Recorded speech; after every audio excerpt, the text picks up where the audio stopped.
Bonjour. Hello. Hola. Marhaba bikoum. Sur le fil, Le podcast d'actu de l'AFP. des nouvelles choisies pour vous sur notre fil info.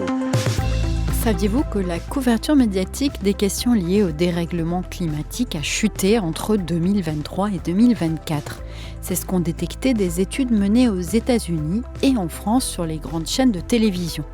En parallèle, le nombre de climato-sceptiques n'a pas vraiment baissé. En France, selon l'ADEME, un tiers de la population considère que les désordres climatiques sont naturels. Et c'est à peu près les mêmes proportions aux États-Unis. Face à ce constat, un consortium d'associations a lancé le 7 novembre en France un observatoire qui permet de mesurer en temps réel les sujets consacrés aux questions environnementales et aux solutions pour les régler. Et aujourd'hui, le temps d'antenne en moyenne ne dépasse pas 3,6%. À terme, l'association Quota Climat, une des cofondatrices de l'Observatoire, espère aussi imposer un temps d'antenne obligatoire consacré à ces sujets en période électorale. Pour en parler, nous avons invité Eva Morel de Quota Climat et Valérie Martin de l'Agence pour la transition écologique qui soutient ce projet. Sur le fil.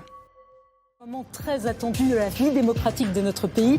Bonsoir Gilles. Bonsoir Léa, bonsoir à tous. Alors nous évoquerons la place de la France en Europe et dans le monde alors que la guerre en Ukraine fait rage. Nous parlerons aussi de l'environnement, un sujet très attendu notamment par les jeunes qui nous regardent ce soir, mais aussi la santé. Ça, c'était le lancement du débat de l'entre-deux-tours lors de la présidentielle de 2022. Et si Léa Salamé a prononcé ces mots, c'est parce que Quota Climat et d'autres associations ont lancé une pétition pour que les questions liées à l'environnement soient posées. Il a fallu attendre 1h30, mais le sujet a bien été débattu.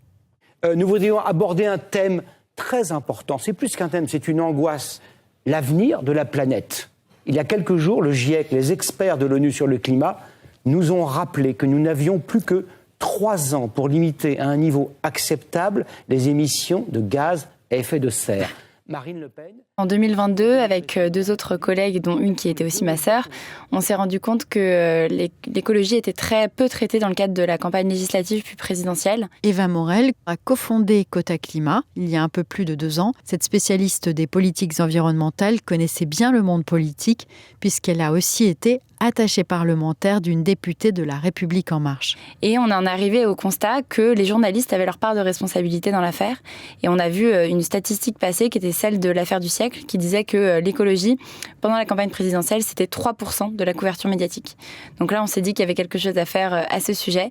Et donc l'association Quota Climat est née. Donc cette interpellation, elle a fait pas mal de remous, dans le sens où il y a beaucoup d'ONG et même de journalistes qui s'en sont fait le relais et qui ont demandé également à Gilles Boulot et Léa Salamé de poser des questions sur leur thématique en particulier, donc en disant que en fait finalement l'écologie ça pouvait concerner aussi bien l'éducation que l'économie, que la géopolitique ou même que la santé, et qu'il y avait tellement de choses à demander que s'il n'y avait même pas une seule question, ce serait dommage.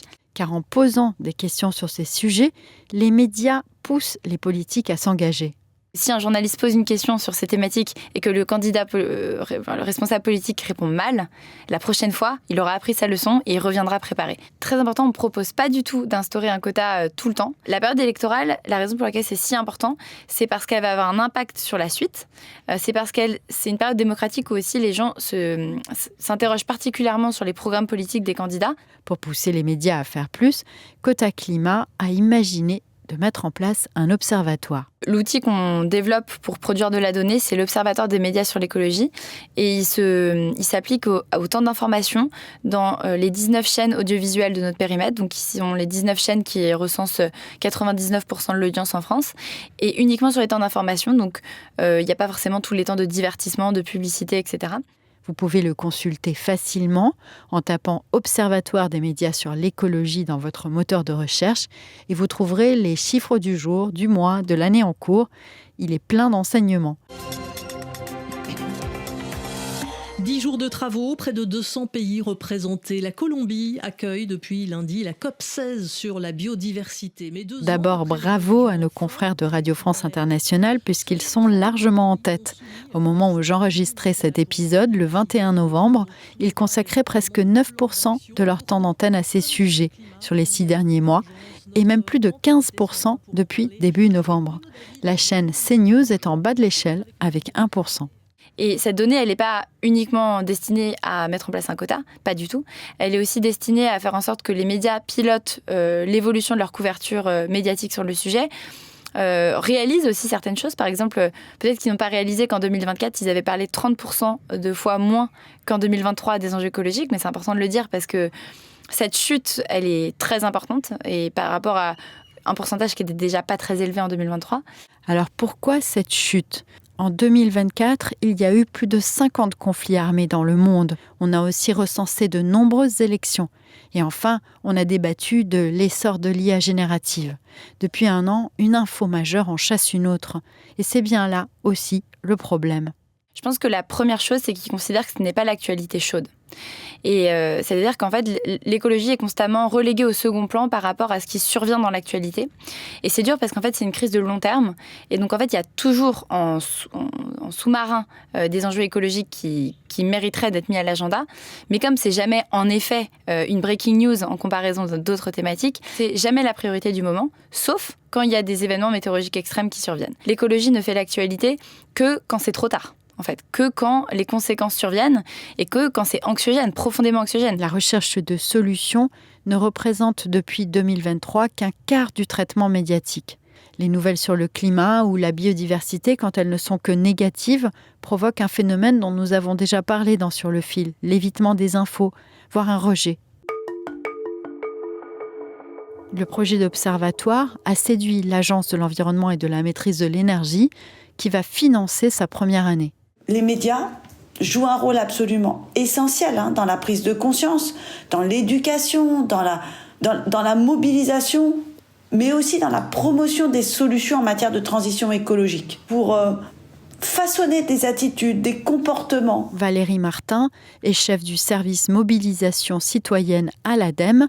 Selon elle, l'observatoire était d'autant plus nécessaire dans un contexte de hausse du climato-scepticisme. On le voit qu'effectivement, on est dans une tendance haussière du climato-scepticisme, même s'il n'existe pas un climato-scepticisme, mais des climato-scepticismes. En gros, selon les différents travaux, on peut dire que ça s'établit à environ 30% de la population française. Un mélange, selon elle, de déni lié au découragement et de désinformation. Le rejet peut être aussi caractérisé par un déni de l'ampleur de la tâche auquel on doit faire face, ou de l'aquabonisme. À quoi bon ? On se rend bien compte avec cet observatoire qu'on ne parle pas de cause, pas de constat scientifique et pas de solution. Or, à force de rester uniquement au stade des conséquences, il y a effectivement un effet anxiogène supplémentaire. Eva Morel partage son constat, même si elle voit aussi dans ce backlash le fruit d'une instrumentalisation politique. On est très inquiet par la montée de la désinformation à la fois sur le climat, mais aussi sur la biodiversité. En fait, on a l'impression que depuis 6 mois, ça s'amplifie drastiquement. On trace le début de ça peut-être à la crise agricole. C'est pas très net, mais ça pourrait être le cas. C'est aussi lié, bien sûr, au contexte américain. Et à la montée de certains partis politiques qui ont pour stratégie la désinformation. Et ça, je pense que c'est important de le dire. Nous, c'est le cas en France. Et nous, ça nous préoccupe parce qu'on voit que l'ère de la post-vérité, c'est quelque chose qui a éclos aux États-Unis et qui est désormais installé dans les mœurs politiques. C'est-à-dire que c'est normalisé en fait pour un candidat de dire tout et son contraire, de mentir, de désinformer. Et aujourd'hui, on voit que le vocabulaire est disproportionné à la défaveur des personnes qui se mobilisent pour l'environnement. L'écologie punitive, c'est un très bon exemple d'un terme qui a été d'abord utilisé par tout un pan du spectre politique. Alors là, ça allait de l'extrême droite au centre, si on peut qualifier la majorité présidentielle de centriste. Mais ça a été utilisé d'abord de cette manière-là et repris ensuite par les journalistes. En fait, la question était anglée de manière à faire de l'écologie punitive un concept en tant que tel et non pas une technique rhétorique politique. À terme, l'observatoire, qui a été monté aussi avec l'aide de développeurs bénévoles de l'association Data for Good, a également pour ambition de mesurer les contenus de presse écrite et la désinformation. D'ailleurs, Quota Climat milite pour que des sanctions soient appliquées par l'Arcom, l'autorité de régulation de la communication audiovisuelle et numérique. Elle a obtenu gain de cause cet été concernant un contenu de CNews. Et de notre côté, à l'AFP, on en a fait une priorité éditoriale depuis près de 5 ans.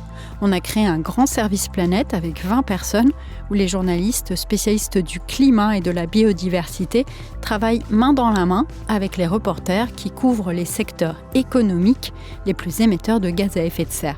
Et vous, qu'est-ce que vous en pensez ? Est-ce que notre podcast Sur le fil en fait assez ? Donnez-nous votre avis, vos idées de sujets aussi si vous voulez. Vous avez nos coordonnées dans la description. Merci de nous avoir écoutés. Je suis Michaela Cancela-Kiefer. Sur le fil revient demain. Je vous souhaite une excellente journée.